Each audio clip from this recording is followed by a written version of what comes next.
Yes, here we are. Cannabis News with Joe Klare. It's February 11th, 2019. Presented as always by the Marijuana Times. It is a new week here at the Marijuana Times. Check us out at marijuanatimes.org. Click that video tab to find the show. A bunch of great articles there as well. You can also search the Marijuana Times on Apple Podcasts for the audio-only version of the show. Talking about a lot of stuff today, including hemp versus marijuana. Also, the first bill to emerge in Illinois as far as recreational legalization goes, and how a jury ruled in the case of the International Church of Cannabis and public smoking, public use, public marijuana use, etc. All that coming up.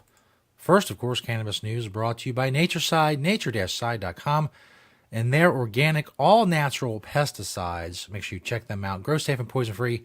Don't use harmful chemicals. Don't use banned pesticides in the state that you are growing in. Be regulatory compliant. You can do all of these things with Natureside, nature-side.com, a proud sponsor of Cannabis News. Site is spelled CIDE. Go check them out because they're awesome, and if you are a grower, you're probably going to need what they have. Thank you to Natureside. This first story from marijuanatimes.org.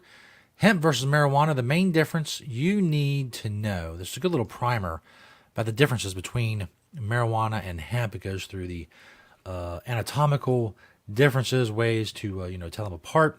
Marijuana has dense buds, a bushy appearance, broad leaves. Hemp, on the other hand, has skinny leaves. It grows skinnier and taller than marijuana. Obviously, the main difference is the THC levels. Hemp, basically, as far as definitions go, legally, 0.3% THC or less. It's, that's where a lot of CBD comes from, things of that nature. The main difference is the chemical composition of the hemp, and obviously there's differences in usage. Marijuana is used, as marijuana is for medicine and recreation. Hemp can be used for all sorts of things besides CBD, fiber, paper, making of building materials, the list goes on and on.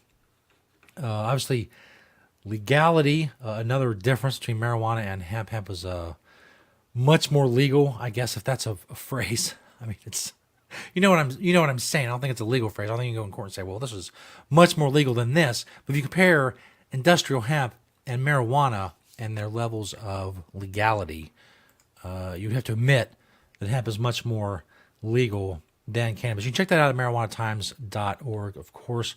There's also linked in the description of this video, as are all stories that we talk about here on Cannabis News. Chicago Tribune. Why are you giving me so many problems now trying to get to the story? You're killing me. Chicago Tribune. Anyway, it's next story out of Illinois. First bill emerges this year to legalize marijuana in Illinois. It would allow up to 24 plants to be grown at home. Democratic state lawmakers filed a bill to legalize recreational marijuana in Illinois. It goes further than other legislators prefer, but has officially started the debate over complex legislation that will need to serve many interests. The bill was introduced January 25th by Representative Carol Ammons of Urbana. It would allow licensed businesses to grow and sell pot and residents to grow up to 24 plants at home, but the measure is unlikely to pass because lawmakers are expected to act on a more restrictive proposal that's been in the works for more than a year. The other bill, we've talked about how before here on the show, Representatives Cassidy and State Senator Heather Steens are both Democrats from Chicago. They have bills that would decriminalize possession of marijuana.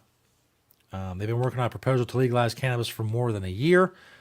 They introduced a bill last year but held off seeking passage until this year after both Governor J.B. Pritzker and House Speaker Michael Madigan voiced support for the legalization. And that's probably the legalization, or basically the blueprint for the legalization is to come in Illinois will come from the latter bill as opposed to the 24 plants at home.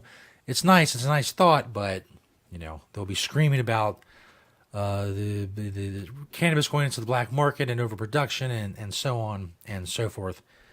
So that won't happen, but something is in the works in Illinois. But you never know. I mean, we've been saying for quite a long time that things have been in the works in New Jersey, and you see how that's going. So nothing is a sure thing. That is the only sure thing is that nothing is a sure thing except the fact that nothing is a sure thing. That is a sure thing. Moving on, because it's clearly time. From Westword.com, jury finds cannabis church founder guilty in 420 party case. February 1st, at the end of a 4-day trial and after almost 2 years of legal battles, 2 years, keep that in mind, International Church of Cannabis co-founder Steve Berkey was found guilty of public consumption in connection with a 420 party at the Denver church in 2017. Now, brace yourself. 2 years of legal battles. He was fined $50 for public pot use and violating the Colorado Clean Indoor Air Act. 2 years, $50. You heard that correctly. In an ongoing fight over the definitions of public and private, the Denver City Attorney's Office won this round. The battle isn't over. Church co-founders Lee Malloy and Briley Hale are scheduled for trial on the same charges on February 12th. Hopefully the city attorney got their trophy and dropped the case against Briley and Lee, Berkey said after the verdict came in. They had to double down on this and fight it all the way, though. Yeah, like, I don't know. I mean, if you're the boss of the person who brought this, the prosecutor who brought this, can you really look at this and say, yeah, that was worth it? That really struck a blow for justice today, because these people were smoking pot in their Church of Cannabis, which is an odd thing, apparently. Apparently it's not. Church of Cannabis, no cannabis consumption. They've had the same problem as they said. There's above the ongoing fight over the definitions of public and private. We talked about the party bus battle in Denver. So it's a locked party bus. You have to pay to get in by via invitation, but they say it's public, so they're arresting these people. They say this is public, even though it's a private event. I don't know. It's I mean, it is what it is. It's you can't expect government officials and bureaucrats, people like that, to just turn off the switch of being intimately involved in everything. They can't. It's not in their nature to back off and say, oh, well, this is more legal now.